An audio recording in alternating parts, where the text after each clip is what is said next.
Tonight's story is inspired by a very old tale you probably already know. A story about a girl who followed her curiosity, and a rabbit who was always in a hurry, and a world where nothing behaved exactly the way you expected it to. But this is not the wild, tumbling version of that story. This is the quiet version, the after version, the one that happens long after the shouting is over, long after the tea party's gone home, long after the cards have stopped marching and the doors have stopped arguing. Tonight, we're going back to Wonderland, but only to the calm corner of it. The part that belongs to you and your tired mind. You don't need to chase anyone. You don't need to solve any riddles. You don't need to be the cleverest person in the room. You only need to lie back, listen, and let the world become gently strange in the safest possible way. So, get comfortable. Maybe you're already in bed, or on a couch, or in your favorite chair.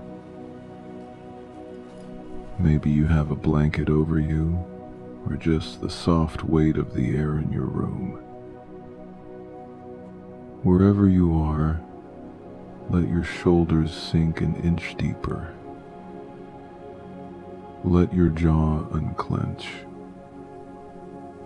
Let your hands fall somewhere they don't have to hold anything at all.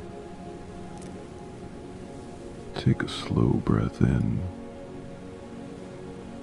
and let it out. Outside your window, the world is doing whatever it does at this hour. Cars passing, rain whispering, or maybe nothing much at all is less than Haitian. 8 is greater than. Inside, though, in this story, we're about to step through a different kind of doorway. You're not falling down a hole tonight. There's no sudden drop, no startled scream, no wind rushing past your ears. The journey now is slower, kinder. It begins the way so many quiet nights begin, with you noticing something small. You are sitting by a window in a completely ordinary room. The kind of room where you keep your books and your cups and the easy parts of your life. A lamp glows beside you, and outside the glass, the sky is deep and dark, with just a scattering of stars like someone shook the bottom of a jewelry box. On your lap, there is a book you meant to read. You might have read 3 pages, you might have read none. Your eyes slide over the words but don't quite catch them. They're too busy replaying bits of the day, and bits of last week, and bits of years that have already passed. You blink, slow and heavy, and when you open your eyes, you notice something that shouldn't be there. On the windowsill, just inside the glass, sits a teacup you're certain you didn't put there. Porcelain, thin and pale, decorated with tiny painted hearts and clubs and diamonds and spades, as if a whole deck of cards had quietly made this cup their home. There is a saucer under it with a tiny silver spoon. The spoon is moving. Not much, just a small, regular circle, as if some invisible hand is giving the tea one last little stir. You lean in. The tea is steaming, but not like any tea you've had before. The steam rises and curls and doesn't fade. It hangs in the air in little rings like bracelets of breath, and each ring seems to hold a faint, impossible color, blues and greens and violets that don't quite exist in this world. The room goes a little quieter. Something in your chest goes a little quieter too. A voice somewhere in the back of your memory says, asterisk, oh, this again, asterisk. Not with fear, not with shock. More like someone finding an old friend sitting at the kitchen table when they come downstairs at midnight. You reach a finger toward the steam, and it wraps around your hand like warm silk. The air smells faintly of summer grass and pencil shavings and the pages of library books, that particular perfume of childhood evenings when time didn't quite matter yet. Outside the window, one of the stars moves. Not like a shooting star. Not fast. It just slides slowly, almost politely, from one side of the sky to the other. You realize it's not a star at all. It's an eye. A bright, star-like eye, followed by another. Then a smile wide and calm and a little too knowing appears in the dark, hanging there without any face at all. You've seen that smile before. Long ago. In a story that may or may not have really happened. It widens just a fraction, as if to say, is less than Haitian. 8 hash is greater than asterisk. You remembered the way back. Good. Asterisk. You don't open the window. You don't need to. Because the steam from the teacup is already doing something far more interesting. It rises in a thicker column now, swirling up, then bending down, as if someone has taken hold of the air and turned it into a handle. The handle of a door that isn't there until it is. Right on your wall, next to the shelf of books, a door takes shape. Not with a bang, not with any drama, just a slow, polite arriving like fog deciding where to settle. It is tall and narrow and painted the sort of white that old stories are written on. There is a brass doorknob. On the knob, tied with a ribbon, hangs a little paper label. On the paper, in looping ink, is a single word. Asterisk, asterisk, again. Asterisk, asterisk. You don't remember standing up, but you're standing. Your hand is on the knob. The teacup on the windowsill gives one final delicate clink, as if toasting you. You turn the knob. The door opens onto night.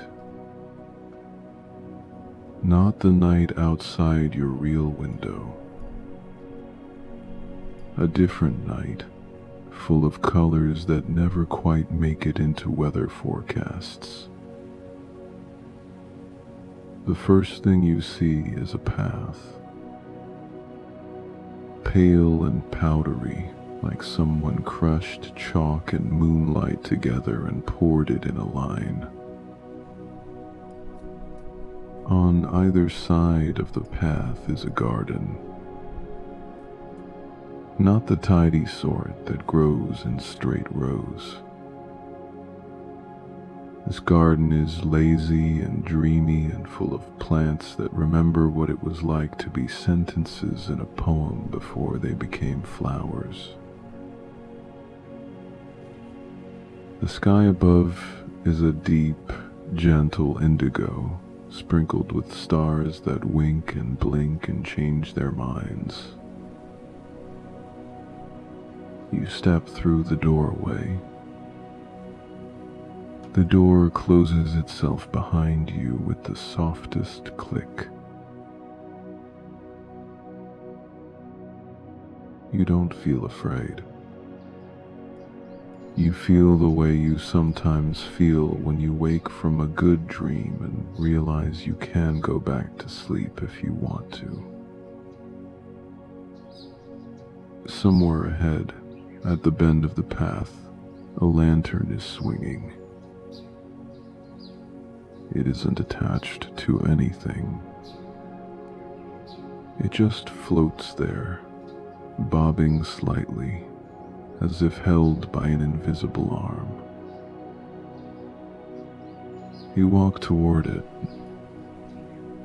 As you draw closer, the lantern lowers, and you realize it is attached to an arm after all.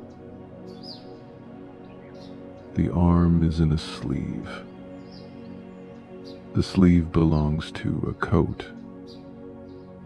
The coat belongs to a rabbit. He is white and soft and very serious looking, with whiskers that vibrate with importance. There is a pocket watch in his paw, because of course there is. Except, it isn't ticking. The hands of the watch point nowhere in particular. They drift and sway, pointing at 7 and then at 2 and then at nothing at all. The rabbit looks up at you. He does not seem surprised. He seems relieved, which is a stranger, gentler feeling to be greeted with. "Oh," he says with a sigh of someone who has finally sat down after standing too long. "There you are." You open your mouth to ask where you are, but he shakes his head.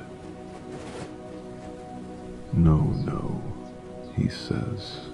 We've had quite enough of running and shouting and questions that turn into more questions, don't you think? This is the part of the story where everyone remembers they are tired, and through this. He slips the watch back into his waistcoat. It doesn't so much go into a pocket as vanish into the idea of a pocket. "Come along," he says more softly. "The garden kept a place for you." You follow him down the path. The ground beneath your feet is firm and quiet. Each step makes a sound like dusting flour off a tablecloth. On either side, strange flowers lean in to look at you. Not in a nosy way, but in that way plants have of simply existing toward the light. Some have petals like playing cards folded into blossoms. Some look like teacups that grew stems and decided they preferred living in soil to living on saucers. You think you hear a few of them mutter to one another as you pass.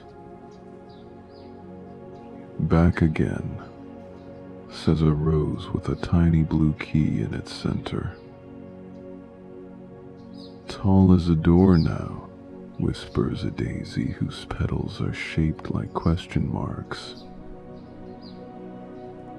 "Mind your thoughts don't step on the thyme," complains a pot of herbs that somehow has a voice like an elderly aunt.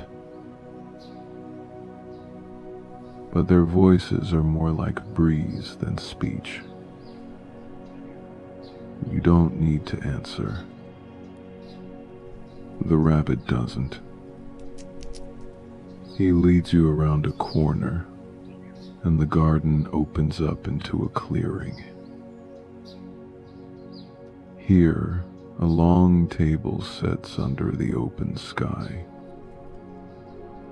You've known it in other versions, noisy, mad, crowded with odd hats and odder arguments. Tonight, it is quiet. The tablecloth is still a little crooked. The chairs are mismatched. But every cup is empty, resting, their little handles turned politely toward nobody. In the center of the table is a teapot the size of a pumpkin. Its spout points toward the stars. Steam rises from it in lazy curls, not because the tea is hot, but because the teapot has decided that steam suits the mood. At one end of the table, there is a chair that looks more like a throne someone misplaced. It is empty. On its cushion lies a hat. A tall, battered, wonderful hat with a card stuck in its band that reads in fine, careful writing, asterisk, asterisk, off duty, asterisk, asterisk.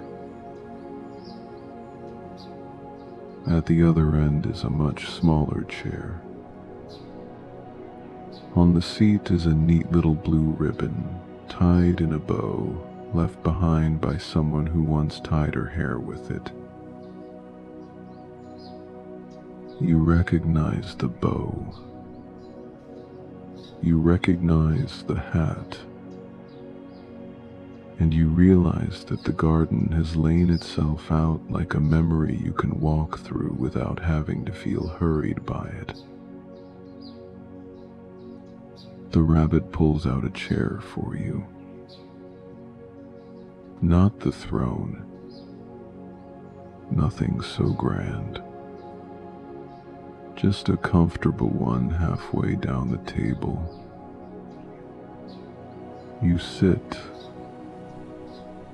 The lantern he was carrying sets itself down beside a sugar bowl and sheds a pool of golden light across the table, leaving the rest of the garden in soft shadow. "It's much better this way," the rabbit says, handing you a cup that fills itself with exactly the temperature of tea you like best.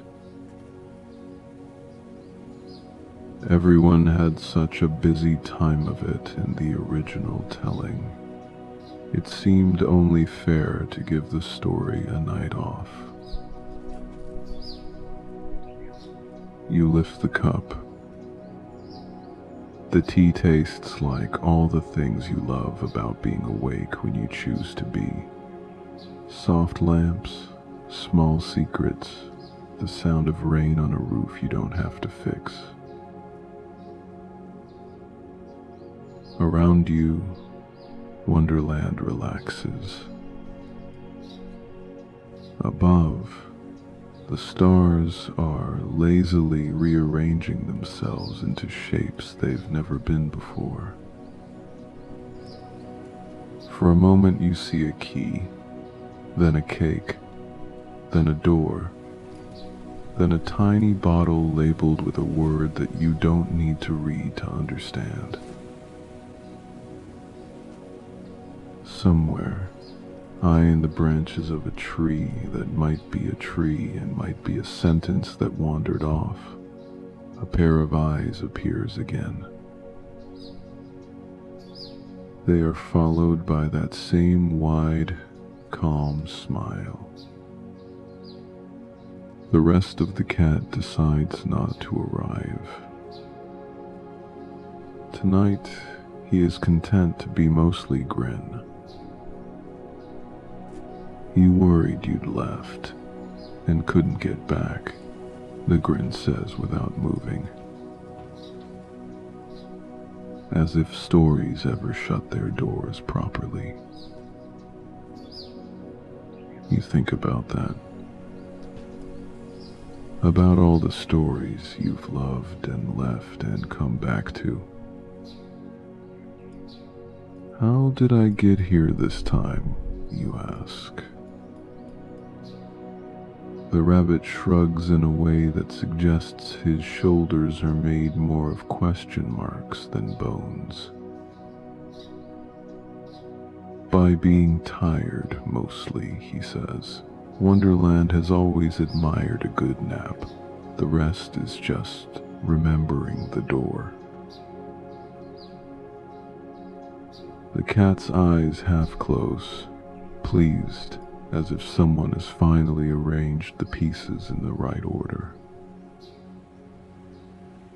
Somewhere beyond the garden, a clock begins to chime. Not the panicked ding of a late appointment. A slow, lazy series of notes that could just as well be a lullaby.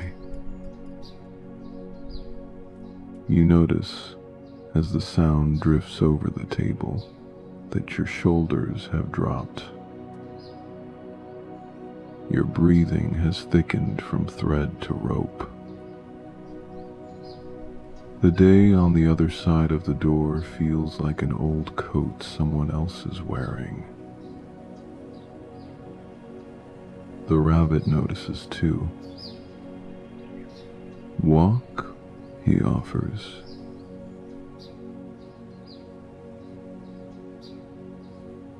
You stand, leaving the cup half full. It doesn't mind. Around here, cups enjoy being part of the scenery.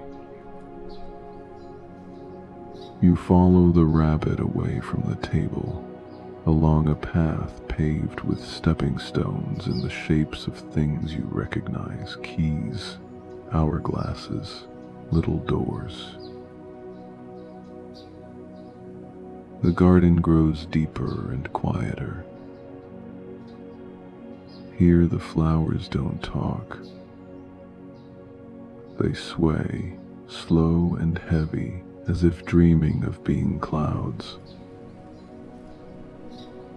You pass a hedge that has been carefully trimmed into the outline of a queen's crown. On its leaves, dewdrops catch the starlight and turn it into borrowed jewels. In front of the hedge is a row of playing cards planted in the soil like seedlings. They are fast asleep, their faces turned inward, their red and black symbols gently fading with each exhale. You walk by on the softest feet you've ever had, and they do not wake. Ahead, you see a small gate. It is much too small for you to fit through. Beside it is a little table with a familiar bottle on it and a plate with a small square of cake. You smile because you know how this game usually goes. But the label on the bottle has changed. It does not say, "Times drink me," asterisk. It says, "Times rest now," asterisk. The cake does not say, "Times eat me," asterisk. It says, "Time's enough," asterisk. You do not need to shrink down or grow up. You do not need to squeeze yourself through impossible spaces. You are exactly the right size to walk the path you are on. The rabbit sees you reading and gives an approving little nod. "Some lessons are more fun in reverse," he murmurs. You walk past the table. The gate opens anyway, just a fraction, just enough for you to see what lies beyond. A pond, smooth as a mirror. On its surface, lilies float, each cupping a drop of starlight rather than water. You step closer.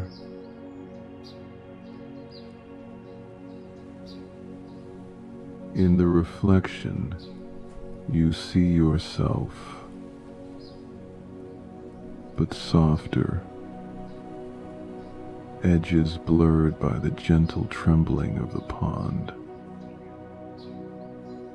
Behind you, in the reflected garden, you can just make out other shapes. A girl with a ribbon in her hair. A hat tipped at a ridiculous angle. A cat who is more smile than anything else. They are not ghosts. They are not even really memories. They are options. Versions of you that once asked different questions. You kneel by the pond.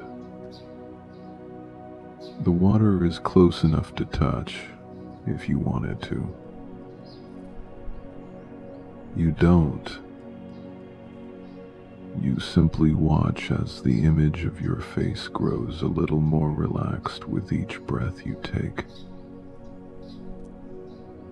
Your eyes in the reflection flutter, then soften, then look less like eyes and more like two small, calm lakes.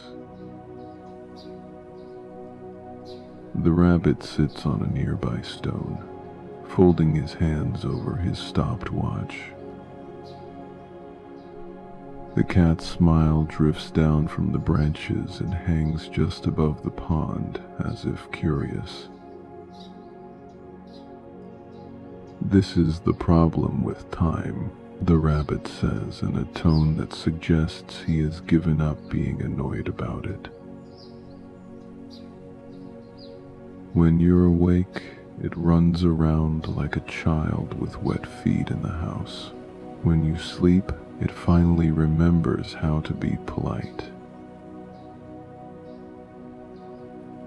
The cat's smile widens, not with mischief this time, but with something almost like tenderness. Unfortunately, he purrs, his voice coming from all directions at once. You are not required to supervise it every second. The pond shivers slightly. One of the lilies rotates 90 degrees for no particular reason. It is almost certainly content. You feel a yawn moving up through you, from your toes to your jaw. You don't fight it. You open your mouth and let the yawn be enormous. The garden does not mind. In fact, everything around you seems to yawn a little, too. The flowers bow their heads. The hedge rustles like someone pulling up a blanket. The lantern light by the path dims itself by half. The rabbit stands, dusting off his invisible trousers. Well then, he says, we've reached the part of the story where nothing important happens anymore. That's the best part, the cat's voice agrees. He is right. The best part of a story like this is when all the sharp edges have been wrapped in wool, all the loud colors turned down like a lamp, all the fast movements folded up and put away for tomorrow. Will I get back, you ask, not sure whether you mean back to your own bed or back to this garden or both. Yes, the rabbit and the cat say together, without having to think about it. The rabbit adds, you are never as far from here as you think, and there's some. The cat adds, and you are never as far from there as you fear. The gate in front of the pond swings a little, though no one touches it. Beyond it, the path continues into a darkness that is not empty, only quiet. The stars above grow a fraction softer, like a candle being turned down in a room where someone has just fallen asleep. The rabbit looks up at you one more time. You don't have to walk the rest, he says gently. You can just fall the short way, the safe way. You understand. You step back from the pond. The image of yourself in the water tilts and blurs and then somehow looks more like a person lying peacefully on a pillow than someone kneeling on the bank of a magic pool. The garden exhales. So do you. Far off, somewhere you do not need to visit just now, a door with a brass knob and a paper label that says asterisk asterisk, again asterisk asterisk waits patiently. It knows you will come through it the next time you are very tired and very curious at exactly the same moment.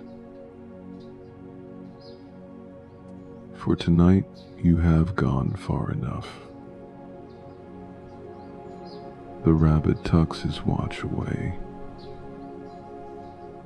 The cat's smile stretches into a long, delighted arc, then thins into a line of light and disappears into the sky. The lanterns along the path dim themselves one by one in a slow, polite sequence. You close your eyes in Wonderland. You close your eyes in your own room. Somewhere between those two closings, the story folds itself up like a letter and tucks itself into the drawer of your mind marked, "For when I cannot sleep," end quote. End quote. I whirl you as to belief. Your breath is slower now. Your body is heavier, in the good way. The world, both of them, has agreed to keep going without you for a while. You do not have to follow any rabbits. You do not have to drink or eat anything to change your size. You do not have to understand every curious thing that happens to you. You only have to rest.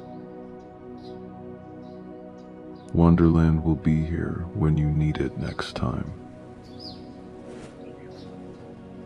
Your own bed is here now. So let yourself drift down, this time in the softest possible sense of the word.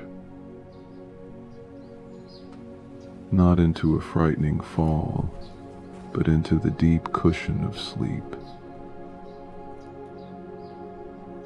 And if, somewhere in the middle of the night, you dream of a garden with talking flowers, or a table under the stars, or a rabbit with a watch that has given up measuring minutes,